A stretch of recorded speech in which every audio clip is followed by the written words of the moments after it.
vitamini ağız yolu ilə də qəbul etsə, heç bir şəkildə onda B12 çatışmazlığı bərqərar olmur, yəni bərabərləşmir, normallaşmır. Bunun səbəbi isə dediyim bu faktorun yoxluğudur. Bu halda təbii ki, əvvəla həmin xəstəliklərin diaqnostikası önəmlidir ki, mədədə nə kimi problem var.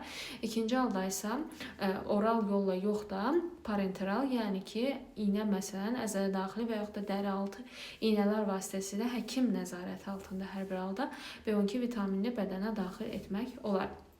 Gördüyümüz kimi qan azlığı çox geniş bir mövzudur və qan azlığının fərqli mexanizmlara əsaslanan növləri vardır. Buna görə də əgər siz özünüzdə sadaladığım kimi halsızlıq, baş ağrıları, təngi nəfəslik, dəri quruluğu və yaxud da dırnağın qopması, saçın tökülməsi kimi durumlar ya da ürək bulanma, ya da ürəyin tez-tez döyünməsi kimi hallar müşahidə edirsinizsə, ən minimal, ən sadə müayinə üsulu olan qanın